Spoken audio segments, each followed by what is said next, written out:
안녕하세요. 오늘 저희가 함께 이야기 나눌 자료는요. 부안 좋은 교례 서창덕 목사님에 대한 글입니다.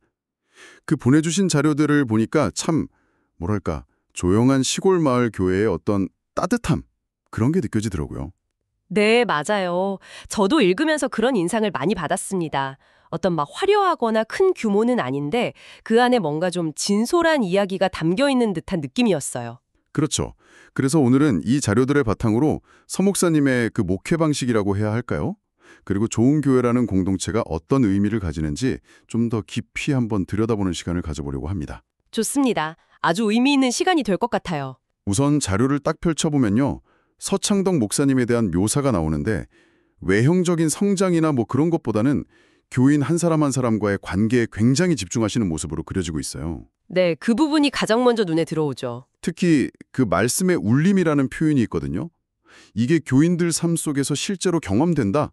뭐 이런 식의 내용인데 이게 좀 인상 깊었어요. 구체적으로 어떤 모습일까요? 자료에 따르면요.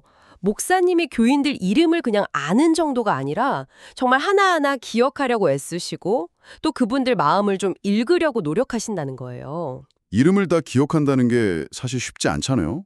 특히 교인이 많아지면 더더욱. 그렇죠. 단순히 명단을 외우는 그런 차원이 아닌 거죠. 그 사람의 어떤 삶의 맥락 속에서 이해하려는 시도랄까요? 도시교회의 어떤 효율성이나 시스템 중심적인 접근과는 좀 다른 어쩌면 시골이라는 그 느린 시간 속에서 더 깊이 스며들 수 있는 그런 소통 방식이 아닐까 싶어요. 아, 느린 시간 속에서 스며드는 소통. 참 좋은 표현이네요. 그게 단순히 1대1 관계에만 머무는 게 아닌 것 같더라고요. 자료를 보면 이 개인에 대한 관심이 결국 공동체 이야기로 넘어가잖아요. 네, 바로 그 지점입니다.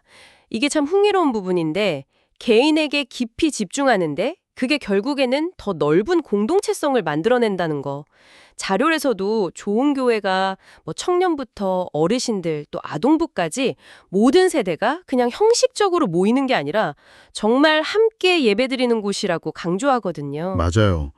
요즘 사실 많은 교회나 공동체들이 세대 통합, 이거 정말 많이 이야기하는데 실제로 구현하기는 참 어렵다고들 하잖아요. 그런데 이 좋은 교회는 그게 좀 자연스럽게 이루어지는 것처럼 묘사되던데 혹시 자료에 그 비결 같은 게 언급되어 있나요? 뭐랄까 딱 떨어지는 비결은 이것이다 라기보다는요. 세대가 함께 어우러지는 그 예배의 분위기 또 교제하는 모습 그 자체를 중요하게 다루는 것 같아요. 그러니까 어떤 프로그램이나 뭐 이벤트 중심이라기보다는 아, 그냥 그 존재하는 방식 자체가. 네, 그렇죠. 어떤 종교시설이라는 딱딱한 느낌을 넘어서서 서로의 삶을 나누고 지지하는 공간으로서의 의미가 더 부각되는 거죠. 그리고 이게 아까 말씀드린 그 한 사람 한 사람에게 집중하는 목회 방식하고 연결이 되는 것 같아요.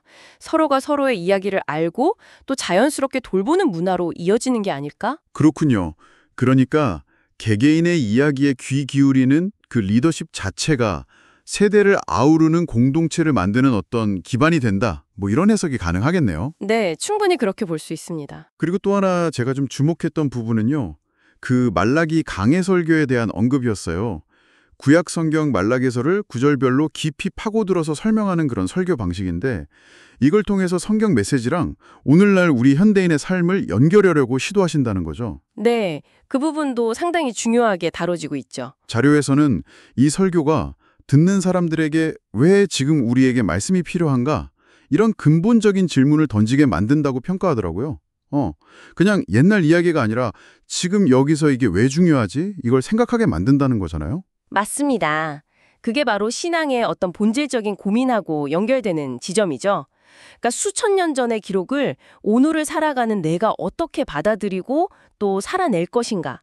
이 질문에 대한 답을 찾아가는 과정이잖아요, 신앙이라는 게. 네네. 단순히 어떤 교리나 정보를 전달하는 걸 넘어서 그 말씀이 각자의 삶 속에서 좀 구체적인 의미가 되고 또 어떤 방향을 제시해 줄 수 있도록 돕는 역할, 그걸 목사님이 설교를 통해 하고 계신다는 거죠. 그 역할이 참 중요하겠네요. 더 나아가서 자료에서 서 목사님이 자신보다는 교인들의 삶이 더 빛나기를 바란다 이런 표현이 나오거든요. 아, 네. 그 대목도 인상 깊었어요. 이게 그냥 겸손의 표현을 넘어서서 목회 철학의 핵심을 보여주는 것 같아요. 뭐랄까 리더가 앞에서 스포트라이트를 받는 게 아니라 오히려 구성원들이 더 빛나도록 돕는 그런 모습이잖아요. 그렇죠. 그게 바로 섬김의 리더십, 서번트 리더십의 전형적인 모습이라고 할 수 있겠죠.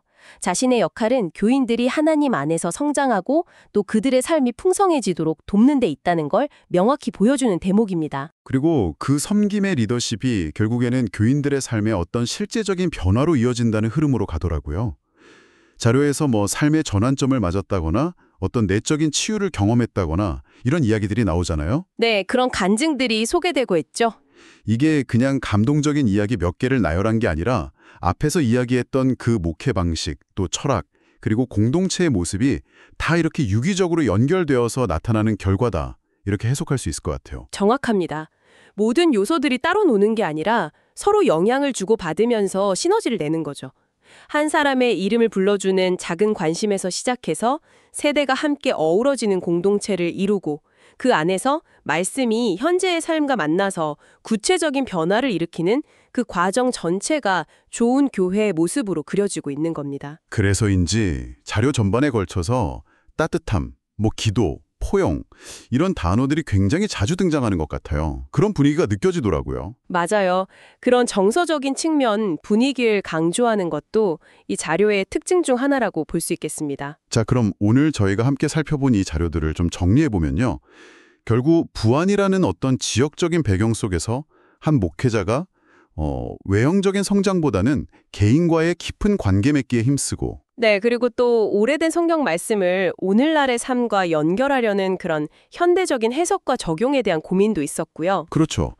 그리고 마지막으로는 그 모든 세대를 아우르는 서로를 돌보는 그런 공동체를 만들어가는 모습 이런 것들이 복합적으로 그려지고 있는 것 같아요. 그리고 이 모든 것이 좋은 교회라는 그 이름하고 자연스럽게 연결되는 듯한 느낌입니다. 네, 그렇습니다. 결국 이 자료가 우리에게 던지는 질문은 이런 게 아닐까 싶어요. 이 이야기 속에 나오는 좋은 교회, 또 좋은 목자의 모습처럼 우리 각자가 생각하는 좋은 공동체란 어떤 모습일까? 혹은 나에게 정말 의미 있는 신앙이란 무엇일까?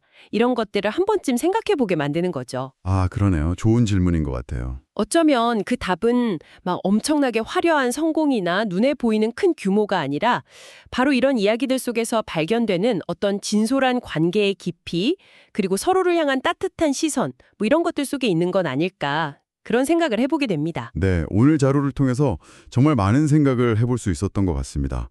그 관계의 깊이와 따뜻한 시선, 이 부분이 특히 기억에 남네요. 네, 청취자 여러분들도 한 번쯤 이 이야기를 곱씹어 보시면서 각자의 답을 찾아가시는 계기가 되면 좋겠습니다. 오늘 함께 이야기 나눠주셔서 감사합니다. 네, 감사합니다.